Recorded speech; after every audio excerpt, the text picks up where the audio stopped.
యేసు రక్తమే జయం పరిచర్య ప్రైజ్ ది లార్డ్. మే 6వ తేదీ 2024. ఈరోజు దేవుని వాక్యము, నా సన్నిధి నీకు తోడుగా వచ్చును, నేను నీకు విశ్రాంతి కలుగజేతును. నిర్గమకాండము 33వ అధ్యాయం 14వ వాక్యము. అవును క్రీస్తునందు ప్రియులారా, సర్వశక్తిమంతుడైన దేవుడు మనకు తోడుగా ఉండగా మనం దేని గురించి చింతించవలసిన అవసరం లేదు. నీవు ఆయనను వెదకి ఆయనకు ప్రియమైన బిడ్డగా జీవిస్తే ఆయన సన్నిధి నీకు తోడుగా ఉండును. నా సన్నిధిలో నడుచుచు నిందారహితముగా ఉండుము అని దేవుని వాక్యం సెలవిస్తుంది. లోకము వైపు చూడక యేసయ్య వైపు చూడుము. ఆయన నీ పాదము తొట్టిల్లనీయడు. నిన్ను కాపాడువాడు కునుకడు, నిద్రపోడు. యెహోవాయే నిన్ను కాపాడువాడు. నీ కుడి పక్కను యెహోవా నీకు నీడగా ఉండును.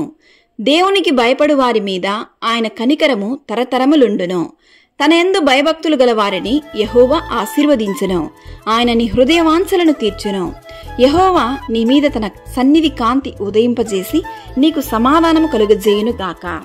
దేవుని యొక్క దయ, కనికరము, సమాధానము మీకు, మీ కుటుంబానికి, మీరు చేయు పనులన్నిటిలోనూ తోడయుండును గాక. ఆమేన్. God bless you.